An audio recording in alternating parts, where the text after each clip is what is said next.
دعائیں کریں. اب آئیے دعاؤں کے تعلق سے کچھ فضیلتیں، کچھ کلیریفیکیشنز، کچھ آداب اس کے سکھا دیتا ہوں کیسی دعائیں کریں اور کون سے اوقات میں دعائیں جلدی قبول ہوتی ہے، اور خاص بات دعائیں کس کی قبول نہیں ہوتی ہیں. پہلے اس عنوان کا نام یہی ہم نے رکھا تھا، دعائیں کیوں قبول نہیں ہوتی.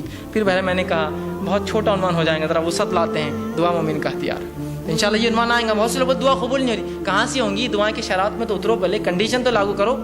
ٹھیک ہے، تو آئیے دعا کی فضیلت کیا ہے. میں نے کچھ تو باتیں رکھی اور رکھ دیتا ہوں. دعا آپ صلی اللہ علیہ وسلم فرمایا عبادت ہے، جامع ترمذی کی روایت. اسی طرح اللہ سے دعا مانگنے والا جو ہے بڑی عظمت والا عمل ہے. اللہ سے دعا مانگنا عظمت والا عمل ہے. ترمذی کی روایت ہے، آپ صلی اللہ علیہ وسلم فرمایا کہ دعا سے زیادہ عظمت والا کوئی عمل اللہ کے نزدیک نہیں ہے.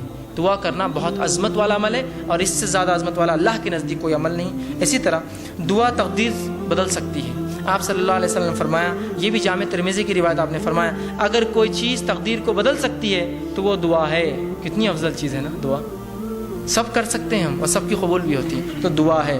اسی طرح دعا نازل شدہ اور غیر نازل شدہ تمام آفت اور بلاؤں کا حل ہے. آپ صلی اللہ علیہ وسلم فرماتے ہیں، یہ جامع ترمذی کی روایت، آپ نے فرمایا اور کہا جو ہے دعا نازل شدہ آفات اور جو ابھی نازل نہیں ہوئی سب کے لیے نفع بخش ہے. لہٰذا اے اللہ کے بندو دعا ضرور کرو. مطلب جو بلائیں تم پر نہیں آئی اور جو بلائیں آئی ہوئی ہیں دونوں کو ٹالنے کا حل راستہ کیا ہے؟ دعا کرو. یہ نہیں کہا کہ اے امت مسلمہ کے ولیوں تم دعا کرو، سب سے کہا نا. اگر خاص ہوتی دعا کہ اللہ گناہ گار کی نہیں سنتا تو کہتے نا کہ اے امت مسلمہ کے نیک لوگوں تم دعا کرو، اس لیے کہ جو بلا اتری ہے اور جو اترنے والی ہے وہ اسے ٹل جاتی ہے. نہیں کہا نا، تم سب دعا کرو. ٹھیک ہے، ہم سب سے کہا. اسی طرح دعا کرنے والے کو اللہ کبھی محروم نہیں رکھتے. دعا کے لیے ہاتھ اٹھانا یہ مسنون ہے، سنت طریقہ یاد رکھیں. آپ ہاتھ اٹھانا چاہیے دعا کے لیے، لیکن ہاتھ بہت لمبے نہیں پھیلانا، سوائے اس کے کہ آپ صلی اللہ علیہ وسلم عموماً جب ہاتھ اٹھاتے تو ہاتھ نزدیک ہوتے، ملے ہوئے ہوتے. حدیث میں آتا ہے ہاتھ ملے ہوئے ہوتے. ٹھیک ہے، اور جب آپ بہت شدت ہوتی تو ہاتھ کو دور نہیں کرتے. وہاں پر شدت کی دعا تو ہاتھ کھولتے جاتا ہو نہیں. جب آپ شدت سے دعا کرتے تو ہاتھ اوپر کی طرف جاتے. جتنی شدت ہوتی دعا ہوتی کہ بدر میں آپ نے ہاتھ اتنے اوپر کیے تھے کہ آپ کے بغل نظر آ رہے تھے، اور بارش نماز استسقاء میں آپ اتنے اوپر ہاتھ کرتے الٹے کرتے کہ آپ کا بغل نظر آتا. تو دعا کی شدت جتنی زیادہ ہوں گی آپ ہاتھ اتنے اوپر اٹھائیں گے اللہ کی طرف، اوپر کی طرف. یہ عاجزی کی علامت ہے. اور ظاہر سی بات ہے بندہ ہاتھ اٹھا رہا ہے مطلب کچھ مانگ رہا ہے، ایک بھکاری کی حیثیت سے کھڑا ہے. ٹھیک ہے، عاجزی کی علامت ہے. میں یہ بھی نہیں کہوں گا کہ ہاتھ کھلے رکھنے سے دعا نیچے گر جاتی، ایسا نہیں ہے. یہ سب اللہ کا غائب کا معاملہ ہے. لیکن ہاتھ ملانا چاہیے اور ہاتھوں کو آپ اس کی شدت کے اعتبار سے کیجیے، اور قبلے رخ ہونا بھی یہ سنت ہے، یاد رکھیں. ٹھیک ہے، تو آپ صلی اللہ علیہ وسلم فرمایا دعا کے لیے ہاتھ اٹھانا مسنون ہے، اور دعا جب کرتا ہے بندہ محروم. ابن ماجہ کی روایت آپ نے فرمایا اور کہا تمہارا رب بڑا حیا کرنے والا ہے اور بڑا سخی ہے، بہت دینے والا ہے. اس کو ایک تو شرم بہت آتی اور بہت سخی ہے، بہت دینے والا ہے. تو لہٰذا جب بندہ اس کے حضور میں ہاتھ اٹھاتا ہے تو اللہ کو شرم آتی ہے، میں کیسے نہیں دوں گا اس کو. ایک مطلب بہت حیا آتی ہے اس کو کہ کوئی اس کے در پر آئے مانگے اور وہ خالی ہاتھ چھوڑے. تو اللہ کے رسول نے جب بندہ ہاتھ اٹھاتا ہے تو اللہ بڑا حیا دار ہے، بڑا سخی دینے والا ہے. تو اس کو شرم آتی ہے، حیا آتی ہے کہ اس بندے نے جس نے ہاتھ اٹھایا اس کو خالی کیسے جانے دے. تو کچھ نہ کچھ ضرور ڈالتا ہے آپ کی جھولی میں، یاد رکھیے. یا تو چیز کے بدلے چیز، دعا کے بدلے، اس کے بدلے آخرت میں ثواب، یا اس کے بدلے ایک مصیبت ٹالتا ہے، اس لیے کہ اس کو حیا آتی ہے آپ کو لوٹانے کے اندر. ٹھیک ہے، تو ہاتھ اٹھانا میرا سنت ہے اور اللہ دعا. اسی طرح جو ہے دعا کے تعلق سے بات آتی ہے، اس کے کچھ آداب ہیں، ان آداب کا بھی لحاظ رکھیں. ان آداب کا ہم لحاظ نہیں رکھیں گے تو ہو سکتا ہے دعا جو آپ کہتے قبول نہیں ہو رہی یا ہم کو لگ رہا ہے اس کا ہو سکتا ہے. آئیے سنیے دعا مانگنے کے لیے جو ادب رکھنا. جامع ترمذی کی روایت ہے، ایک شخص آیا، 2 رکعت نماز پڑھی، نماز کے بعد اس نے دعا کی اے اللہ میری مغفرت کر، مجھ پر رحم کر، اور اس کے بعد چلا گیا. آپ نے کہا اس کی قبول نہیں ہوئی. صحابہ نے کہا اس کی قبول نہیں کیوں؟ تو آپ نے فرمایا جب دعا کرو تو سب سے پہلے اللہ کی حمد و ثنا کرو، تعریف بڑائی بیان کیجیے اللہ کی. سورہ فاتحہ ہے، سورہ اخلاص ہے، اللہ کی حمد و ثنا. اس کے بعد مجھ پر درود بھیجو اور اس کے بعد اپنی حاجت رکھو. تو دوسرے صحابی نے سن لیا، فوراً گئے، نماز پڑھی، اس کے بعد الحمد ثنا کی اور رسول اللہ صلی اللہ علیہ وسلم پہ درود بھیجا، اور اس کے بعد جو ہے اپنی دعا کہ اللہ کے رسول نے فرمایا اس کی قبول ہوئی.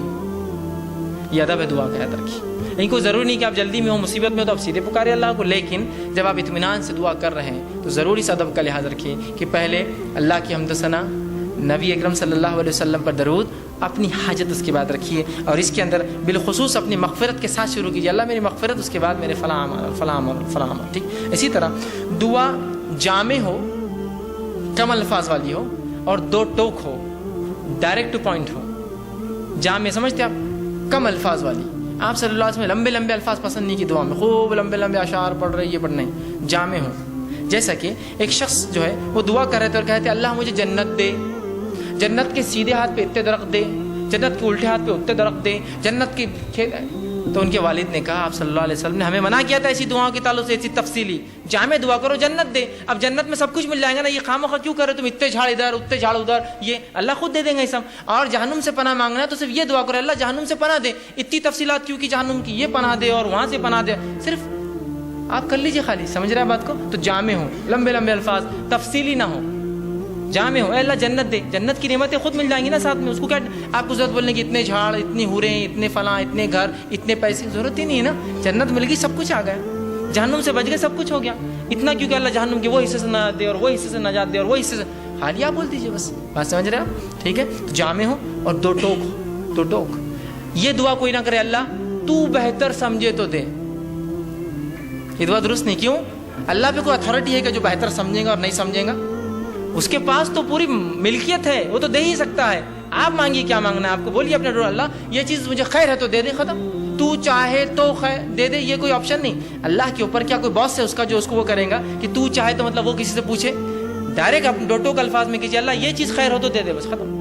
دو ٹوک ہو، مضبوط الفاظ ہو، جامع الفاظ ہو، کم الفاظ ہو اور اپ ٹو دا پوائنٹ ہو دعا اپنی. اور یہ نہیں کہ اللہ کو آپشنس کے ساتھ تو خیر تو بہتر سمجھے تو دے، بلکہ آپ نے کہا سیدھے اپ ٹو دا پوائنٹ. آپ کہے اللہ اگر خیر ہو تو یہ چیز مجھے دے دے، شر ہو تو اس سے محفوظ رکھ، ختم ہو گیا. دو ٹوک الفاظ میں کہے، یہ نہ کہے صحیح بخاری کی روایت یہ نہ کہے کہ جو اللہ تو چاہے تو، بلکہ اللہ کے اوپر کوئی بڑا نہیں، اس کا حاکم نہیں ہے کوئی، وہ خود سنتا ہے، لہٰذا دو ٹوک الفاظ میں دعا کرو. اسی طرح دعا مانگتے ہوئے دعا کی قبولیت کا آپ کو یقین رکھنا ہوگا دل میں. جب آپ شخص سے دعا کریں گے نا، ہوتی نہیں ہوتی چلو کر لیں گے، لیکن اب دعا نہیں ہوتی قبول آپ کی، اب نہیں ہوتی، چونکہ آپ ایسی بارگاہ میں جا رہے ہیں جو اتنا غنی ہے، جو کسی کو لوٹاتا نہیں ہے. اور وہاں جاتے وقت فقیر یہ سوچے کہ ملے گا نہیں ملے گا، چلو مانگ لیتے ہیں، پھر نہیں ملتا.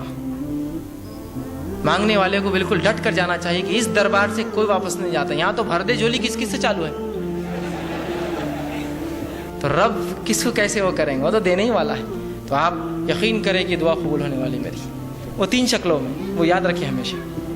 اور پھر دو ٹوک الفاظ میں کیجیے، یقین کے ساتھ کیجیے اللہ قبول کریں گا. اور دعا پوری توجہ اور یکسوئی سے کیجیے، دعا میں خشوع ہو، جیسا نماز، روزہ، زکوٰۃ، حج، ذکر و اذکار، تلاوت قرآن میں خشوع، تو اسی طرح خشوع ہو. یہ نہیں کہ آپ بہت سے لوگ دعا کرتے ہیں ہاتھ چالو ہے بس، کچھ تو بھی چل رہا ہے بس، مطلب کوئی ان کو دعا میں خشوع نہیں، بس ہو رہی ہاں آمین چل رہا ہے معاملہ.